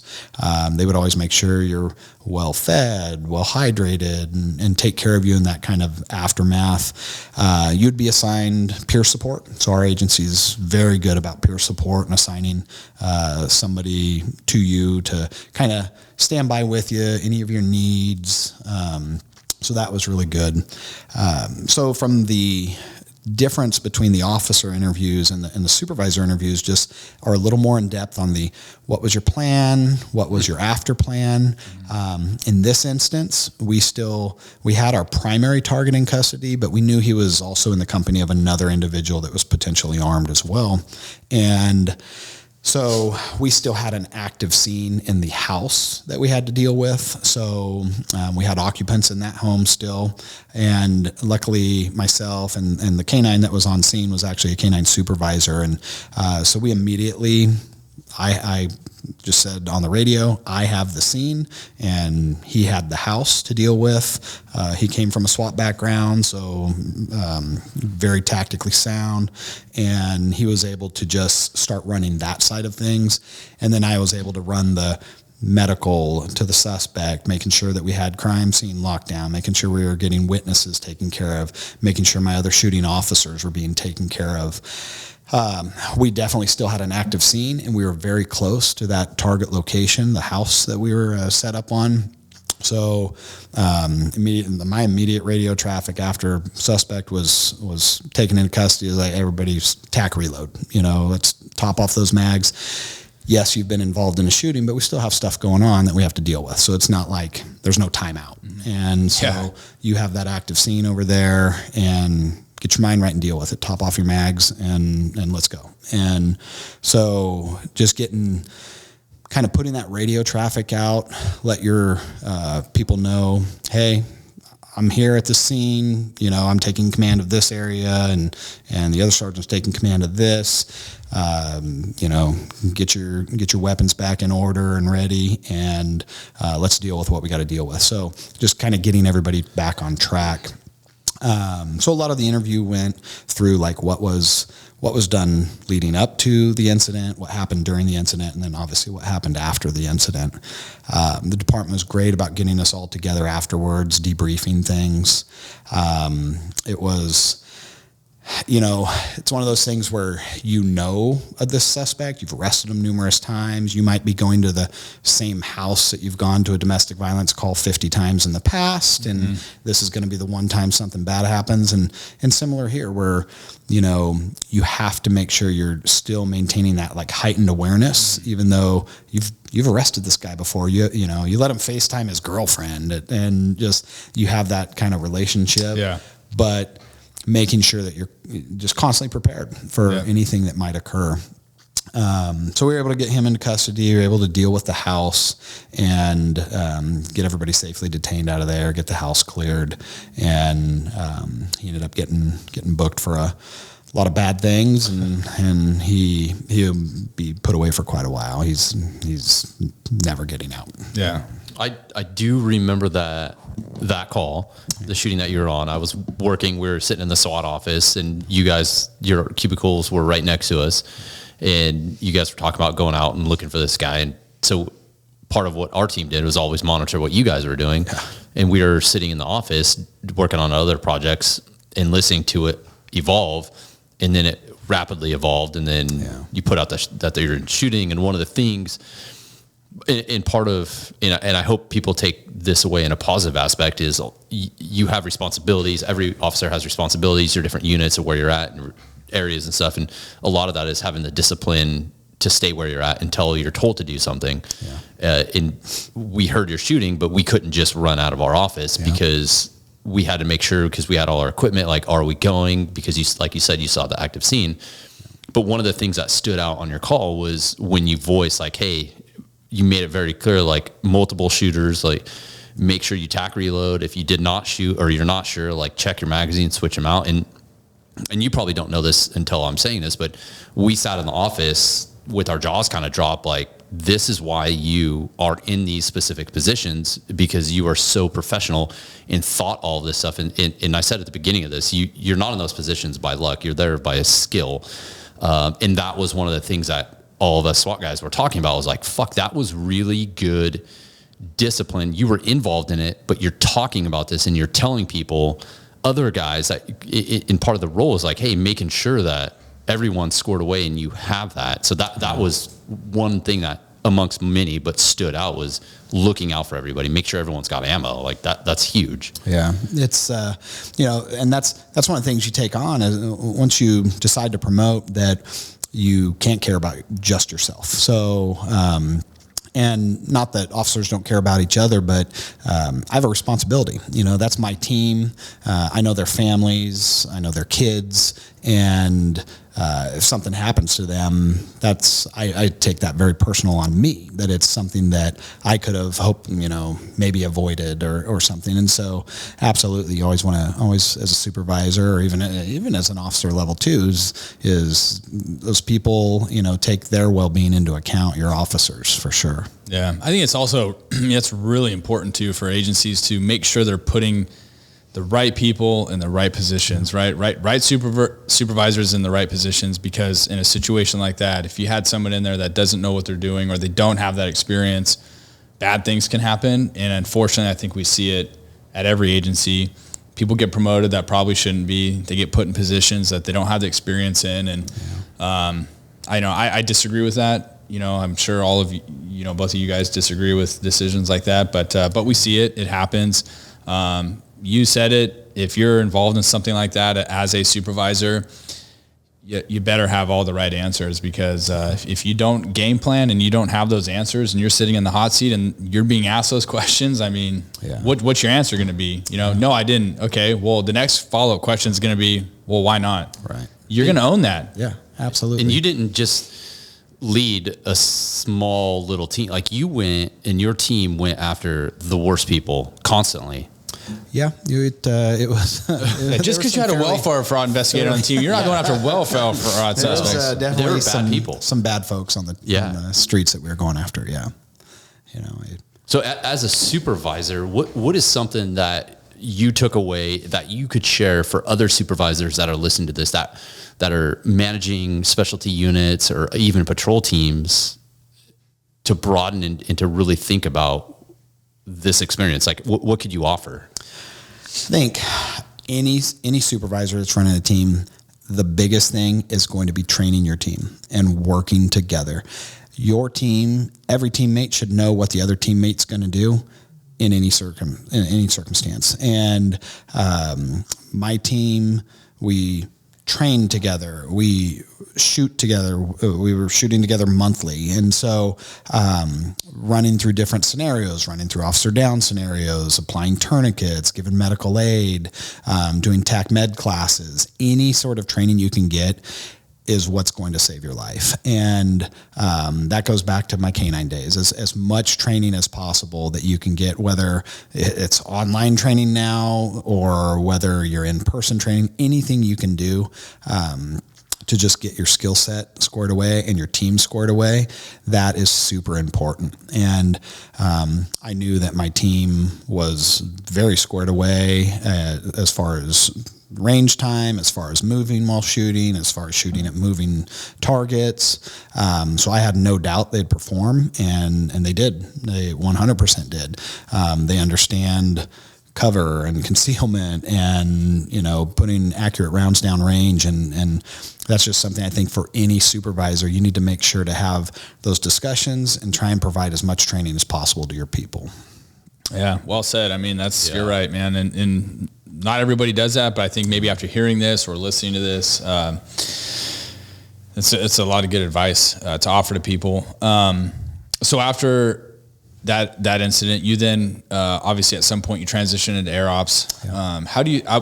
Quick question on that, out of my own curiosity, how do you think operating in air ops and being in K9 and doing all that, do you think that helped you being in air ops and when you're filling in to be an observer? Do you think all that prior experience helped you in that role? Oh, absolutely. Yeah. Working air ops now, anytime I'm observing, and we have another, one of my team members now that's my old canine partner. And I think having a little bit of credibility with your ground troops is important for any air operations team, in that when you're giving advice to people on where to set up a perimeter or what is the best tactical situation to put themselves in, they trust you and they're going to do it. Because if you don't have that bond of trust with your team and with your air support, they're not going to listen to you. And you're either going to get somebody hurt or suspects are going to escape. Okay, we're back. Quick little technical difficulty there, you guys. Seriously, we apologize for the lack of video for the last little bit.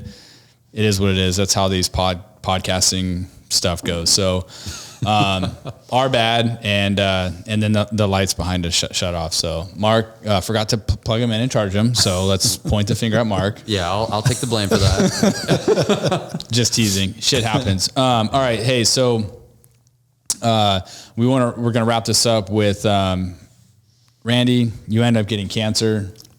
Jump into that, and then how you're running and all of those things have just kind of played a role in your life now. And yeah, absolutely.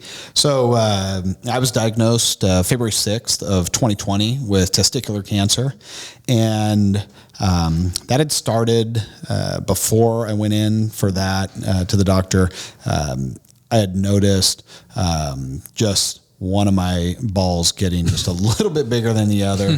And like any good dude, I just got online and I found every excuse that it was normal. So went ahead and ignored it for like 6 months. And finally, like every 5 years, I try to go to the doctor just for kind of a wellness checkup and make sure I'm not going to die anytime soon.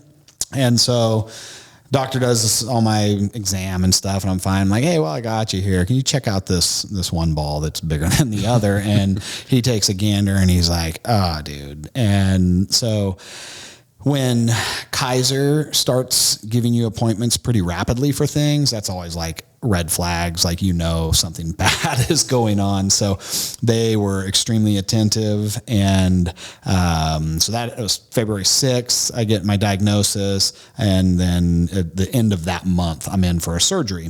And so they end up removing my left testicle. So Lefty has left the building and Sorry. So it's Have some compassion, dude. No, but laughter is the best medicine. I'm it's just the teasing. best medicine. And I think it's like great just to talk about it because, you know, people need to talk about it. Yeah. Or, you know, That's talk about, important. we're not getting any younger. And if me finding my cancer can help somebody out and, you know, and support them and help them get the help they need, that's freaking huge.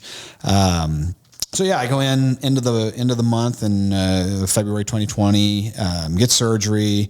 Lefty's gone. They do pathology and comes back stage 2, and it essentially had gone into the blood vessels. So with cancer, they don't know where it goes in your body. Then you hope it hasn't traveled anywhere. So my testicle had a 7 centimeter tumor on it, and it was pretty flat on the testicle, but that's like just below 3 inches of a tumor. So it kind of, I don't know, like a snow cap on a little mountain. And so my tumor was flat. And so that's why it didn't stand out a lot. But so do the pathology, do that. And the options then, once you have surgery, that you can either do a preventive round of chemotherapy, or you can go on what's called surveillance, where you just go in every 3 months and you do blood tests and CT scans every 3 months and do imaging just to make sure there's not any abnormalities. And what they're typically looking for is if it spreads or it comes back in you, it's going to go into your lymph nodes, and your lymph nodes will enlarge, and the lymphatic system in your body goes all through your body. And so once it goes into the lymph nodes, then that's really bad because then it spreads. So luckily though, testicular cancer is very treatable. And as long as you're going in and doing those, staying on top of your surveillance and following whatever the doctors are telling you to do. And so I could go my 3-month increments a couple times, and 7 months later, I have a recurrence. So I go in 7 out of 8 people, the cancer never comes back in them, but I was that lucky one. And so I have a recurrence. I go in and my CT scan showed that one of my lymph nodes was enlarged. And so that means you have to do chemotherapy now. And luckily for me, I was super bald already, so I didn't have to worry about any of that side of things. But I went in for 4 rounds of chemotherapy. And each round of chemotherapy is essentially 21 days. It's 3 weeks. And for my type of cancer, I would go get chemo week 1. You go 5 days in a row, and I'd be there anywhere between like 4 and 6 hours. And you're hooked up. You get IVs. You get an IV put in every day. Sometimes your IV can stay in as long as it doesn't clog up. But most of the time, I just would get a different IV every day. And you go in, you get fluids, you get a lot of anti-nausea meds, and then you get your chemo drugs. And so chemo for me, it just felt like you're hungover all the time. You're just tired.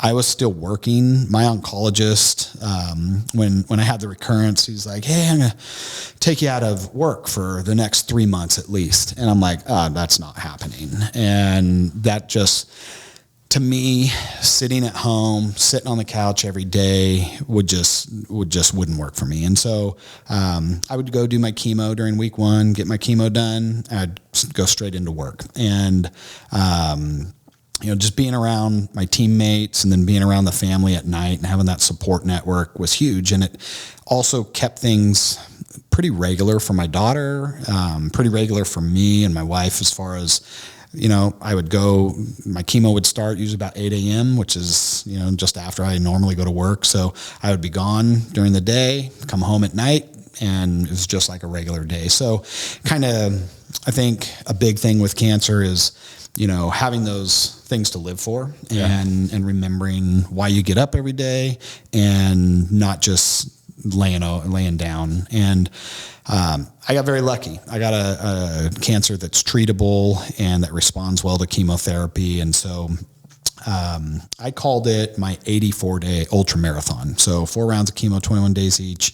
And like we mentioned before, I run a lot. And I don't run fast, but I run long distance. So ultra marathons that are 50 to 100 miles in length. And so when going through cancer, there were a lot of similarities to ultra running, where you go through a lot of dark times in the middle of a 100-miler, a lot of physical pain, you feel like crap, you're throwing up, sometimes if you're lucky you piss a little blood, and going through cancer, you're feeling sick, you're feeling hungover, and I'm like, oh, this is like my college days, I'm like, I can do this. So just really like embracing the crappiness and just feeling like crap all the time, but just getting through that and having that end goal that, hey, I got to get through 84 days of this. I can do anything for 84 days. And a lot of that, just I think that mental strength I drew back on just my ultra running. So had my recurrence, comes back, I bang out my 84 days of chemo and treatment. And so like chemo, you do week 1, the next week you have to do a bunch of white blood cell shots every day because chemo kills off your white blood cells. So you're a lot more susceptible to infections and sickness and colds. And February of 2020 is when I got cancer. Well, we all know COVID comes in March of 2020. Yeah. So now I'm in the middle of the pandemic doing chemo. I'm at my weakest for my immune system and giving myself shots to get my white blood cells back up. Go through all that, make it through. You would start feeling better week 3. And so your 3rd week is kind of like, all right, you're feeling better, you're got your appetite back, all that. And then boom, you get hit with another round of chemo. So I make it through my 84 days. And then the next step after that is you wait a couple weeks and then they do another CT scan to make sure, see if your lymph nodes shrink down. And mine had. So during chemo, my typical day is I go to work, I go run 5 miles after work every day, go home, shower, and then hang out with the family and do dinner, all that, and put my daughter to bed, and then it's Groundhog's Day. And so during chemo, I would go out and try and run, and it was a lot tougher, obviously, than it is now. And so I just remember going through chemo and always saying, God, I just want to get back to where I can run again. And that's like my freedom, my mental health. I love being out on the trails. I'm 99% trail running. Just being out there, you see animals, you're out there in the woods. It's just like super peaceful and fun. And so that was my goal, is just getting back where I could run again. And so I go do my CT scan and blood tests, and doctor calls me, and I was actually out at Folsom Lake running. And he's like, hey, where are you right now? And I'm like, I'm out at the lake running. He's like, I need you to get back to your car, come to the hospital, because good news is your CT scan shows you responded well to the chemo, your lymph nodes back to normal. So we think you're good on the cancer side, but you have a pulmonary embolism. You have a big blood clot in your right lung.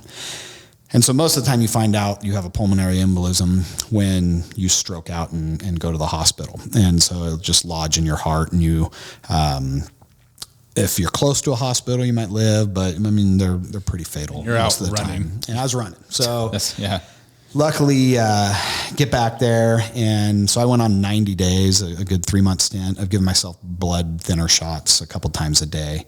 And so you're just using like a little insulin needle and shooting yourself in the stomach 2 times a day. And do that for 90 days. And thankfully, the blood clots had, those dissolved pretty rapidly, but the blood thinners keep you from getting future blood clots. And cancer patients are more likely to get blood clots. And so you're about 4 times more likely.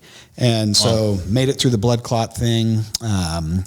Also through the department, I had my fixed wing airplane pilot's license. And so obviously your medical goes on hold, like when you're doing cancer treatments and things, because they don't want you plummeting out of the sky into somebody's house or something. So that's very smart. And so then the process for me, that was my goal. It's like, I got to get my medical back, because we have to do our medicals annually, where the FAA says, yeah, you're okay to fly. So getting back on that track, that took me actually almost about 11 months to get my medical back. And that's just doing a bunch of tests, submitting a bunch of paperwork, and the FAA gets you that medical back at some point once their doctors review it and make sure that you're healthy. In the meantime, I'm still out running. And so that was, and I don't know if we touch on it a lot, but like just the mental health and the mental well-being through being involved in shootings, being involved in just stressful random calls, throughout our careers, and having some sort of support network. So family and friends, I have the best family, super supportive wife, super supportive daughter, great friends, both inside and outside of work, and having some sort of outlet. And for me, that outlet's ultra running.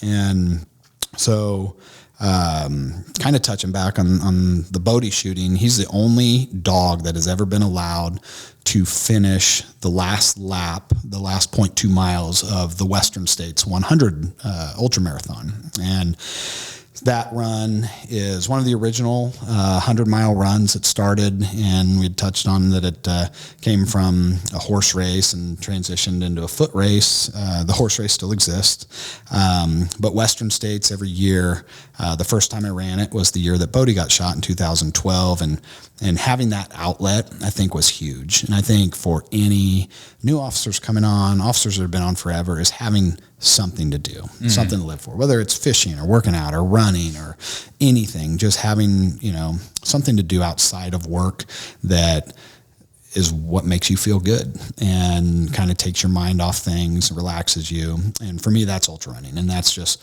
running for hours. And I run a lot on the weekends, and, and just getting out there. And ultra running is an interesting sport because it allows you to kind of control your own pain, which is really cool. That in the stretch of 100-mile run, you're definitely going to go through a lot of ups and downs, and you'll feel a lot of pain. And I've done numerous ultras now, a lot of 50s, and I've completed 9 100-milers. So 9 so far. Yeah. God damn. So that's 900 miles. Nine different 100-mile races. Yeah, that's incredible, man. I was lucky enough to complete Western States 2 different times, and then the Rio del Lago 100-milers, a local 100-miler, and done that several times also. And this year, this will be, this is the 10th year anniversary of Bodie getting shot, was May 18th. This will also be the 10-year anniversary of the first time I ran Western States. And that's I was lucky enough to be drawn this year to run in the Western States 100. And it's a pretty competitive race. There was, you have to qualify by running what's called a 100-kilometer race, which is 62 miles. So you have to at least qualify with a 62-mile race and make certain time cutoffs. And then you go into a drawing. And so this year there was just over 29,000 tickets in the drawing. Jeez. And they draw, every year there's 369 runners that start. 223 are drawn from the little hopper. And it's like you're at a bingo game. It's just this little hopper that spins around. They pull names out, and it's worldwide that people come from around the world. So 223 people got drawn. I was not one of those 223. And then anybody who is present that shows up at Placer High School for the drawing, which is the first weekend in December every year, you're given a playing card when you walk in the door, as long as you have a qualifying race. And at the end, they draw 3 playing cards. And so you just write your name on this playing card, and they'll sit there and pull 3 playing cards. So out of the audience of probably 300 people, I was the 3rd playing card drawn. Oh, shit. And Wow. so got my entry. There's some good video online of me kind of breaking down a little bit of tears, and I don't know if that was more the excitement. A lot of stuff had built up with that. This being the 10-year anniversary, this being my 10th 100-mile finish. Hopefully, that there's no other option. And then just being Western States, it's like the most amazing race out there. It runs from Squaw Valley, or now they call it Palisades ski resort. It starts there and ends at Placer High School on the track. And so you run essentially almost 100 miles till you get to the track, and then you run along the track inside the high school there. And there's just no other feeling like it. You get there to the track and you see your family and friends, and they run that last lap with you, and it's just an incredible journey. You start at 5 a.m. June 25th is when we'll start running, and you finish the next day. Before 11, there's a 30-hour cutoff to be an official finisher. I'm a fat, slow guy, so I just run I'm a back of the packer. Everybody calls me the trail sloth. I just relentless forward motion and get it done. So I'm more in both times I finished that, it's about 28 and a half hours, and you're just straight through. You don't sleep. You don't do any of that. You just keep running. Wow. And, God damn, man. There's a lot of mountains. That one has a lot of elevation gain and descent to it. And so a lot of climbing in there. And then the descent really kills your quads a lot. So you just have to be careful and not overdo it on the downhills, and because you can definitely do some damage to your legs and not finish if you can't walk. Some of the big things in ultra runs are chafing for me, because I have some good fat inner thighs. And so it's all about lube, carrying lube with you. And I have these little, they're almost like the handy wipes that you use that have alcohol wipes, and they're lube wipes, and you're just all over your inner thighs and your one ball, my one good ball. You just got to lube that up. Chafing can absolutely kill a race. It's insane. Your butt cheeks chafe, like everything, and so. I feel pretty lucky, like actually some benefits going through cancer and all that. The chemotherapy, one of the drugs, this drug called cisplatin, it causes these side effects, and one of them is like numbness in your fingers and feet. And so I was super lucked out and got that side effect. And so I have just neuropathy, it's called. And so you just get numb feet, which is great for ultra running, because you just can't feel anything. Yeah, and crazy. Then, then also minus a ball means less chafing down there. So and less weight. And less weight. I must have saved at least like 5 grams or something. Yeah. So, wow. So some of that, but I think, just touching, we joke about it, but having that outlet is hugely important.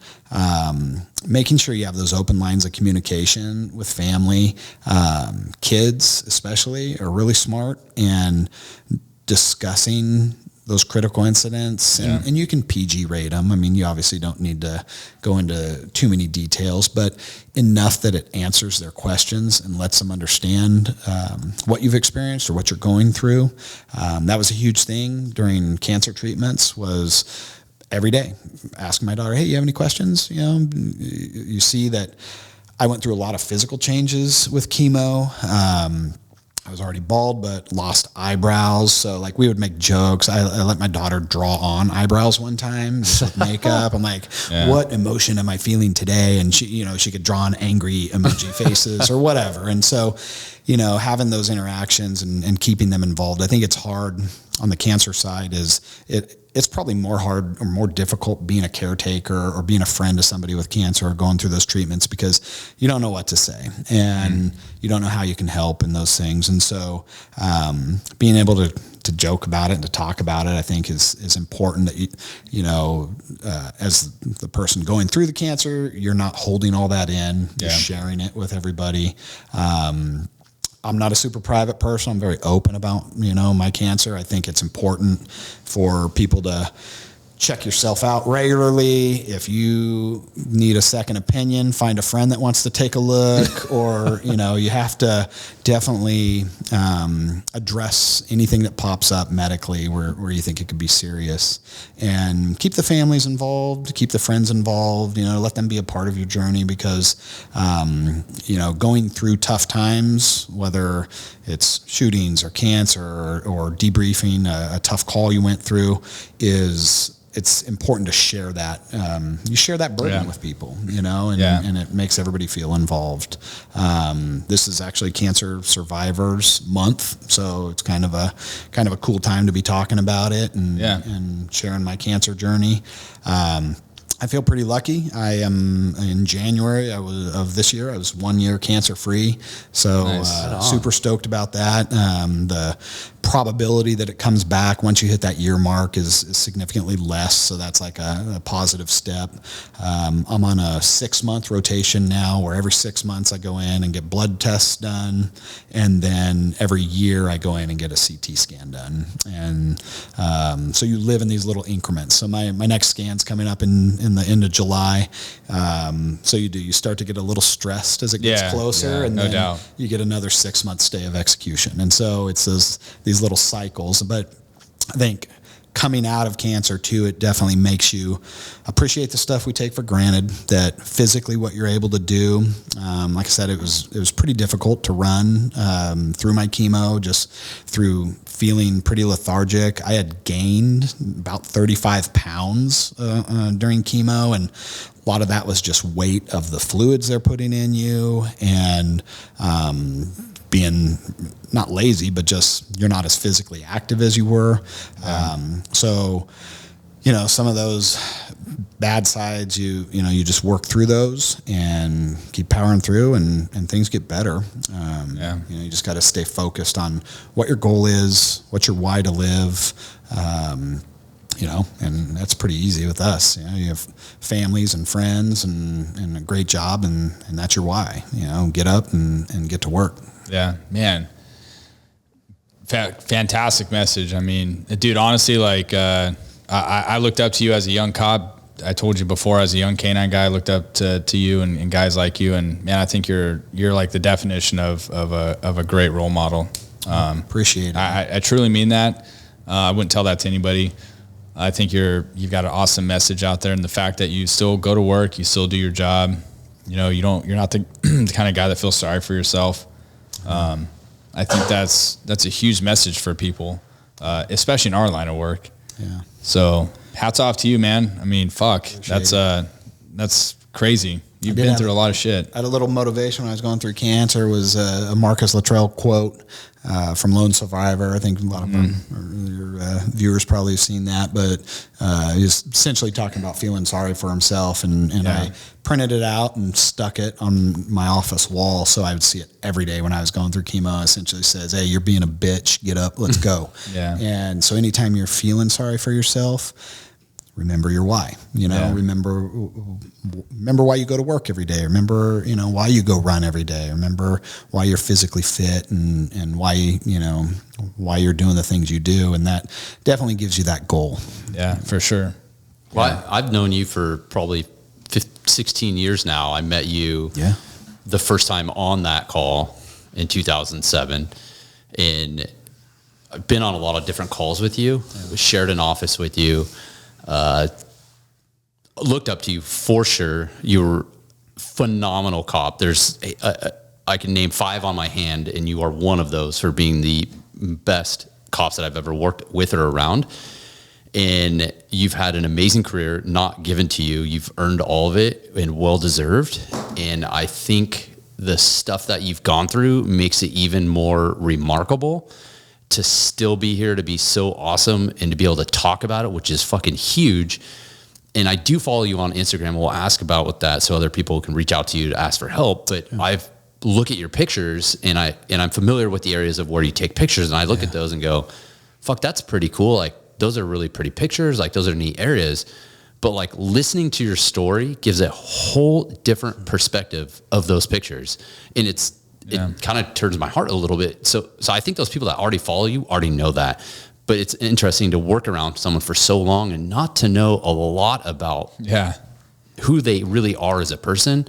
So I was absolutely honored to work around you as a cop, and it's even more of an honor to have you in the studio with us. This has been phenomenal. So thank you for being here. I absolutely appreciate it, and appreciate you guys taking the time to share my story, and hopefully it maybe helps somebody get through a hard time, or if they're going through cancer or, an OIS or anything like that, they can see that you can still get through all that stuff. There's tough times, but you just power through. Yeah, definitely. How do people get a hold of you to reach out to ask for some advice? I'm on Instagram, so I am the trail_sloth. So if you just look for Trail Sloth, I'm on there, and you get to see my running journey. It's mostly pictures out on the trail. I'm big into taking pictures of everything out there, and pictures of drinking, and pictures of drinking some non-alcoholic beers when I taper for races and things like that. So hit me up. Absolutely zap me a message if you have any questions. I'm always happy to share my stories and answer any questions. Always hoping that it could help somebody out. Right on. Well, I will tell you, I will be there at that finish line. Awesome. We'll look forward to it. And in my appreciation, we want to pass out. This is my team coin. Yes. Park that, fantastic, pass that one man. down. Can you pass me one, Kyle? You're going to try and keep Sorry, it dude. One for Billy also. This is our air operations team coin. This is fantastic. And just on the one side, it obviously has our department name, but then on the other, Halo is the name of our helicopter, and that was dedicated to Officer Natalie Corona, and that was named by a 6th grade class. Came up with that name of Halo when we bought our new helicopter, and we put out a little contest to the kids to see who could come up with something. That's awesome. They came up with Halo because Officer Corona, her last name in Spanish, could also mean crown or halo. And these kids knew her from the academy, was very close to their school. And the academy recruits would go over and play with the kids one day a week. And so they wanted to name it in honor of her. So that's why our helicopter's named Halo. That is really cool. See, Ali Pray Me on the bottom is others before self. And I think that's our team motto, is that, we're there to support our ground troops. But I think any of us that get into policing, that's a pretty good motto to live for. Live by. Absolutely. No, that's really cool, man. Thank you very much. We really appreciate it. Well, that was fantastic. We'll wrap it up, and we end these on a cheers. So I think that's well deserved on this one. So cheers. Cheers. Congratulations to your success, and we wish you luck, and hope you get after it on the race. So good luck. And, thanks for being here. Thank you very much. Absolutely. For everybody else out there, be safe, be smart, and if you guys have any questions for Randy or any of us, reach out to him. Thanks for tuning in. We'll see you on the next one. Run the mile you're in. Hey, 49, shot fired. Copy, additional shot fired. Shot fired, shot fired. Shooting at us. Suspect shooting at officer.